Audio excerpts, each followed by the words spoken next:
What's up, friends? Welcome back to the Inspired Business Leader. Today on the show, we have Stu Heinecke. Stu is one of the Wall Street cartoonists, twice nominated Hall of Fame marketer, and best-selling author of How to Get a Meeting with Anyone. He's also been called the father of contact marketing, and his latest book is called How to Grow Your Business Like a Weed.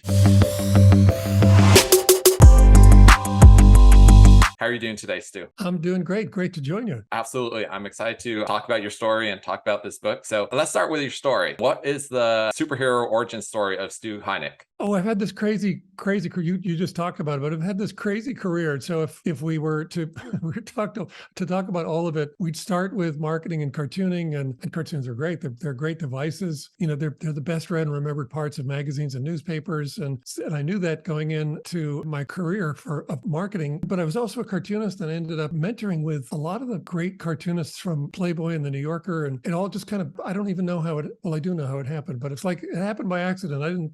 I didn't approach them and say, hey, would you mentor me? But I ended up getting this whole stable of cartoonists mentoring me. So I learned a lot about cartooning, and we used cartoons in marketing campaigns. They were just creaming all the other campaigns that we went up against. It was marketing campaigns that were always being tested against other campaigns. And we kept beating their best campaigns. Well, then I even just all of the publishing clients that I had started with a contact campaign. So I had created these two test campaigns, one for Rolling Stone, one for Bon Appetit. And I was thinking, okay, if these work, I'm going to bring it out to the rest of the publishing industry. And they beat their controls, which means they set new records for response. And so I'm like, okay, that's it. I got to reach out to the rest of the publishing industry. And it meant reaching out to about, let's say 24 VPs of circulation and consumer marketing at companies like Time Inc., Time Warner, Condé Nast, the Wall Street Journal, Forbes, et cetera. These are not, and like, at the VP level. So these weren't going to be easy people to reach.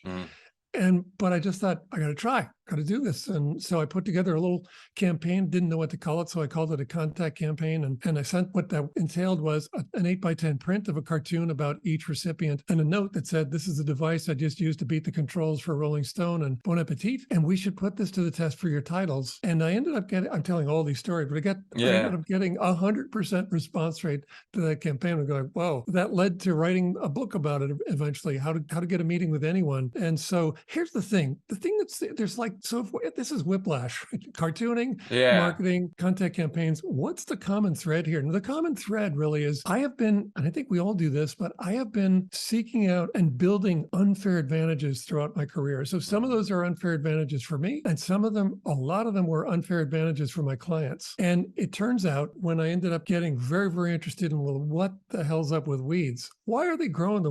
Why do they do what they do?